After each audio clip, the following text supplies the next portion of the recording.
बौद्धिक संपदा से मजबूत बनकर ही हम दुनिया में नवाचार का पावर हाउस बन सकते हैं और इस दिशा में बौद्धिक संपदा अधिकारों को संरक्षण दिए बिना हम विश्व के डिजाइन हब नहीं बन सकते।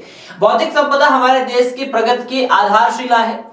इनके माध्यम से युवाओं की प्रतिभा में ज्यादा निखार आता है। उक्त बातें बौद्धिक संपदा अधिकार विषय पर हितकारिणी सभा, हितकारिणी महिला महाविद्यालय और महाकौशल शहीद स्मारक ट्रस्ट के संयुक्त तत्वाधान में सेठ गोविंद दास प्रेक्षागृह गोल बाजार में आयोजित राष्ट्रीय संगोष्ठी के अवसर पर अतिथियों ने कही। इससे पूर्व शहीद दिवस के मौके पर महात्मा गांधी की फोटो पर माल्यार्पण कर पुष्पांजलि दी गई।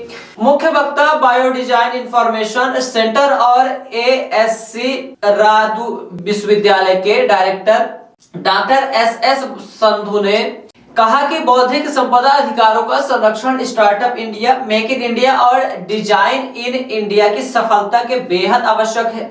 वहीं पर देश में नवाचार को बढ़ावा देने के लिए एक मजबूत आईपीआर व्यवस्था के निर्माण की जरूरत है। एमपीसीएसटी भोपाल के senior principal doctor NK Choubey ने कहा कि हमारे पारंपरिक ज्ञान को संजोकर रखने के लिए हमें बौद्धिक संपदा अधिकारों को जानने और समझने की जरूरत है। उन्होंने कहा कि वर्तमान में देश में कॉपीराइट, ट्रेडमार्क के पेटेंट, भौगोलिक संकेत यानी जीआई, पौधों की किस्मों, औद्योगिक डिजाइन और सेमीकंडक्टर एकीकृत सर्किट लेआउट डिजाइन जैसे 7 प्रकार के बौद्धिक संपदा है। पूर्व विधायक और महाकौशल शहीद स्मारक ट्रस्ट के ट्रस्टी नित्य निरंजन खंपरिया ने कहा कि हमारे आदि धर्म ग्रंथों में बौद्धिक संपदा का उल्लेख है। वर्तमान परिप्रेक्ष्य में गांधीवादी विचारधारा पर चर्चा करते हुए उन्होंने कहा कि हमें विचारों को प्राथमिकता देनी चाहिए। हितकारिणी सभा के सचिव, उद्योगपति और समाजसेवी बाबू विश्वमोहन ने अपने उद्बोधन में कहा कि गांधी जी के विचारों की विश्वसनीयता आज भी पूरी दुनिया में कायम है। बौद्धिक संपदा जन कल्याण के लिए उपयोगी होनी चाहिए। वास्तव में किसी देश और समाज की बौद्धिक संपदा उनके समृद्ध विचारधाराओं को संजोकर रखती है। इस अवसर पर पोस्टर, स्लोगन, रंगोली और भाषण प्रतियोगिता का आयोजन किया गया। इस दौरान पूर्व विधायक और महाकौशल शहीद स्मारक के ट्रस्टी नित्य निरंजन खंपरिया ने हितकारिणी सभा के सचिव, उद्योगपति और समाजसेवी बाबू विश्वमोहन, उच्च शिक्षा विभाग के एसओडी डॉक्टर पवन तिवारी, महाविद्यालय के शासी निकाय अध्यक्ष डॉक्टर के हुंका, विद्या परिषद के अध्यक्ष राजेश राठौर, वरिष्ठ पत्रकार शीतल जैन, डॉक्टर नीलेश पांडे जो कि प्राचार्य है, उप प्राचार्य doctor Purnima Tiwari, doctor Anshul Mishra, doctor Sunanda Jain, doctor Sunita Srivastava सहित स्टाफ, कर्मचारी और स्टूडेंट्स उपस्थित रहे। आप उसको रिकॉर्ड करेंगे तो इस तरह से आप देख रहे हैं कि जो आपने लिखने के दिक्कत देखा वो इंक फ्लो मैकेनिज्म है, वो पिटेड है। वो हर कंपनी की अपनी अलग अलग, कोई स्मूथ लिखता है, कोई हार्ड लिखता है। तो आपने इतना बढ़िया एक्सप्लेन किया है और मोटिवेशनली जो आपने एग्जांपल्स दिखाए हैं, जो एग्जांपल दिए हैं वो ब्रेन अपीलिंग है।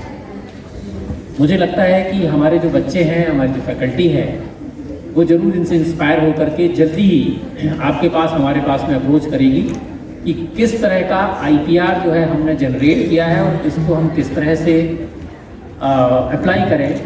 इनके लिए हमारे पास में जो है बच्चों से लेकर के, फैकल्टी से लेकर के सभी लोग आएंगे और हमारी कोशिश ये होगी कि इंस्टीट्यूट से अधिक जो आईपीआर हैं एप्लीकेशंस वो फाइल हों, ताकि हमारा नाम भी इंदौर या भोपाल जैसे जो सिटी हैं उनसे बल्कि ऊपर जाए कि जबलपुर जैसे शहर ने इतने सारे जो आईपीआर एप्लीकेशंस हैं वो फाइल की है, प्रोसेस में है और ग्रांट की प्रोसेस में। तो आप सभी लोगों को बहुत बहुत धन्यवाद। और दबाव तो बता देना। आज महात्मा गांधी की पुण्यतिथि के अवसर पर हितकारिणी महिला महाविद्यालय और शहीद स्मारक ट्रस्ट के संयुक्त उपक्रम में महाविद्यालय के द्वारा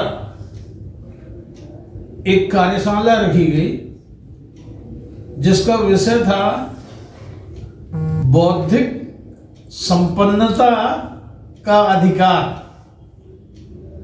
बौद्धिक संपन्नता का अधिकार आज ज्वलंत विषय है, लेकिन भारत की सोच बौद्धिक संपदा पर अधिकार जमाने की नहीं रही। बौद्धिक संपदा से पूरा विश्व का कल्याण हो, ये भावना हमारे धर्म ग्रंथों की भी रही और महात्मा गांधी की भी थी। कई लोग भौतिक संपदा को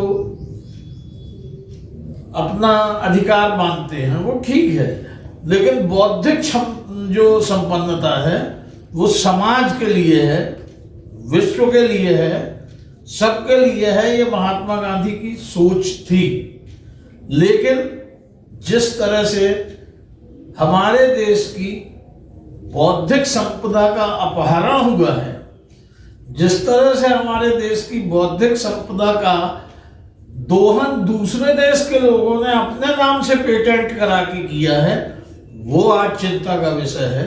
इसलिए आज महात्मा गांधी की पुण्यतिथि के दिन उनके चरणों में पुष्पांजलि अर्पित करके इस विषय में जो ये कार्यशाला और संगोष्ठी हो रही है, निस्संदेह सराहनीय है। हितकारिणी महिला महाविद्यालय भी अपने 91 वर्ष पूरे कर चुका है। शहीद स्मारक भी श्री गोविंददास जी की बौद्धिक संपदा के प्रतिफल स्वरूप यहाँ कला, साहित्य और संस्कृति को प्रोत्साहन देने के लिए कार्यरत है। इस परिसर में ये कार्यक्रम पूर्ण रूप में सफल हो, ऐसी हमारी शुभकामनाएं।